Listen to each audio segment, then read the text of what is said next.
El siglo I a.C. fue la centuria clave para la definición de la potencia más colosal y luminosa del mundo antiguo. En ese periodo trascendental surgieron nombres de imperecedero recuerdo: Julio César, Marco Antonio, Octavio Augusto y, por supuesto, Pompeyo. Julio César y Pompeyo fueron amigos fraternales, amigos íntimos, casi hermanos. Y de ese modo surgió lo inevitable, y es que se entroncaran las dos familias. Ahí estaba Julia, la hija predilecta de Julio César, una hermosa joven romana, que cumplía con todos los preceptos establecidos para la buena sociedad de aquel tiempo. Y Pompeyo se casó con Julia. Pero algo pasó en ese matrimonio. La unión no terminó de fructificar, no se enraizaron como se esperaba, y Julio César llegó a preocuparse.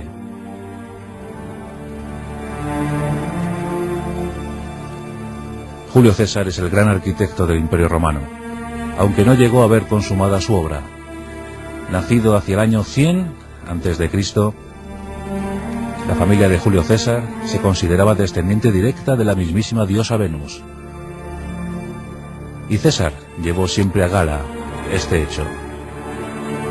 Se llegó a pensar, se creía elegido por los dioses. Y de alguna manera cumplió con esa expectativa, porque tras su muerte fue elevado a la categoría de deidad. Julio César se convirtió en dios de los romanos. Ese homenaje final en una plaza pública de Roma, con Marco Antonio, su lugarteniente, prendiendo fuego en una pira inmensa generada por la población civil romana. A esa pira funeraria pues fueron a parar muebles, joyas, ropajes. Marco Antonio prendió fuego y ese humo provocado por el cuerpo yermo de Julio César se elevó a los cielos en categoría de dios. Los legionarios de su favorita legión, la 10ª, custodiaron ese momento final. Esos legionarios que oparon a César a lo más alto. Ese César de incipiente alopecia era calvo, y curiosamente César significa cabellera. Paradójico, ¿verdad? Un hombre calvo, sin un pelo de tonto, que llegara a lo más alto llamándose cabellera. De la palabra César derivaron algunas otras que significaron a grandes mandatarios de Europa. Por ejemplo, zar es la traducción ortodoxa de César. La gran obra, el gran capítulo histórico protagonizado por Julio César fue sin duda la campaña de las Galias. En 8 años, 3 millones de galos fueron sometidos por el tremendo romano. 3 millones, de los que 1 millón murió en combate. Otro 1 millón fue sometido, doblegado, y el otro 1 millón esclavizado y en su mayor parte enviado a Roma para servir como mano de obra barata. Entre el año 58 y el 52-51, las legiones romanas se pasearon por las Galias. Y el gran artífice, el gran protagonista de aquel evento fue Julio César, que, inteligente como pocos, dejó reflejado el acontecimiento bélico en sus impresionantes crónicas de las Galias. Todo un documento periodístico. Julio César se encargaba personalmente de enviar aquellos documentos, aquellos legados a Roma, y allí se disfrutaba muchísimo, claro, con las grandes hazañas de Julio César. Surgió el primer triunvirato. El triunvirato es la unión de 3 notables de gran peso específico en la sociedad para dirigir los designios de la República. Y ese primer triunvirato estaba conformado por propio Julio César, por Craso, el hombre más rico de la República, y Pompeyo, el mejor general. Pompeyo tenía mucha impronta en Hispania. Allí tenía cantonadas 7 legiones. Hubo numerosos encuentros entre los triunviros. Pero como os digo, algo terminó por enrarecer el ambiente. En el año 54 a.C., Julia, la hija predilecta y preciosa de Julio César, moría en extrañas circunstancias. Una muerte misteriosa. Nunca sabremos si fue la enfermedad o el veneno, pero Julia falleció y Julio César generó muchas dudas sobre esa muerte. No llegó a implicar, no llegó a acusar públicamente a Pompeyo, pero lo cierto es que la amistad inquebrantable de estos dos notables de Roma se empezó a truncar.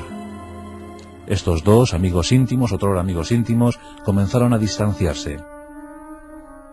Y sin duda, la clave fue la muerte de Julia. Julio César nunca llegó a perdonar a Pompeyo, pues que no estuviese pendiente de su mujer, que no la cuidase o que directamente participase en la muerte. Nunca lo sabremos, pero desde ese año 54, estos dos amigos se juraron odio eterno.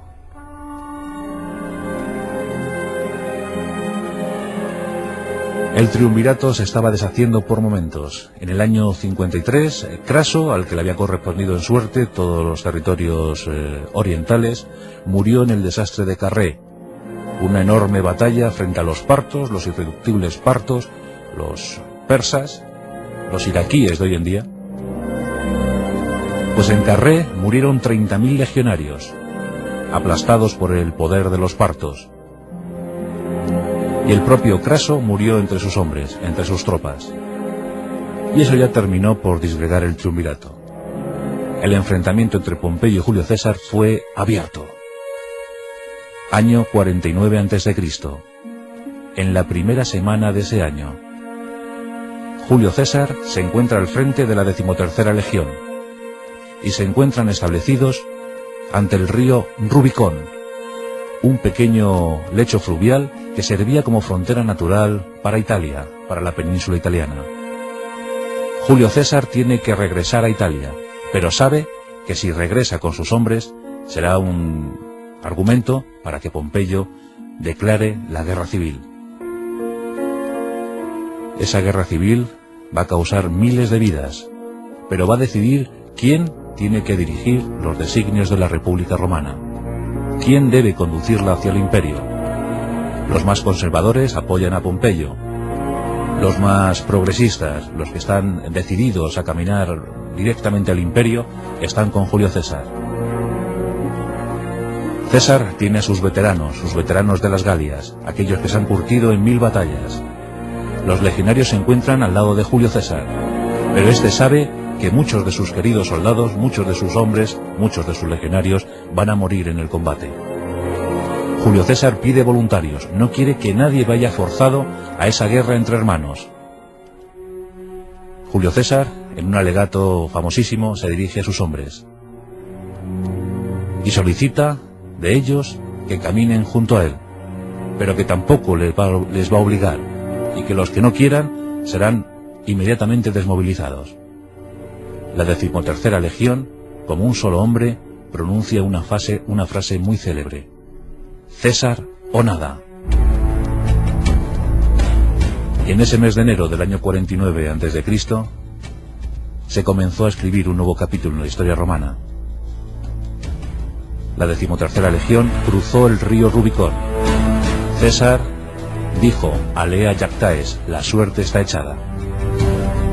Frente a ellos, las tropas del Senado, veteranos y jóvenes, poco aleccionados en la guerra, que no resisten los envites cesarianos. Pompeyo pensaba atenazar a César en las Galias, con sus 7 legiones acantonadas en Hispania, pero la estrategia fue inútil. César, tras una campaña relámpago en Italia, acude a Hispania y pronuncia otra frase: primero derrotaremos a un ejército sin general, y posteriormente derrotaremos a un general sin ejército. Y así fue. Tras la batalla de Ilerda, César se hizo con el control de Hispania. Posteriormente pasó a Oriente, donde derrotó a los pompeyanos en Farsalia. Y Pompeyo acabó huyendo a Egipto. Allí, también a punto de la guerra civil entre Ptolomeo XIII y su hermana Cleopatra.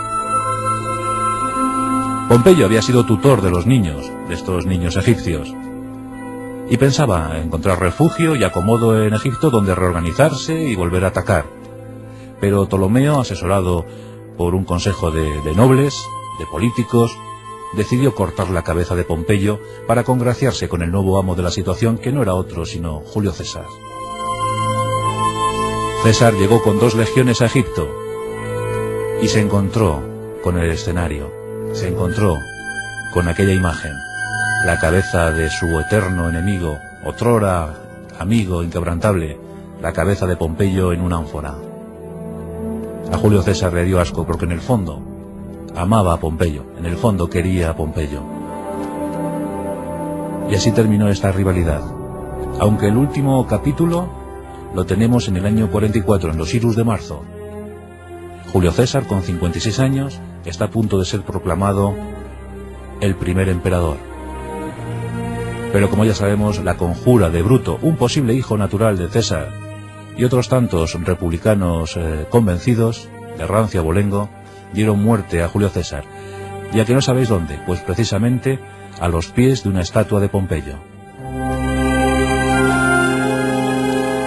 Una de las mayores rivalidades de la historia, y que seguramente nació cuando murió una hermosa mujer, la hija predilecta, la más hermosa hija de César, Julia. Y a veces las grandes historias se gestan en los momentos más íntimos.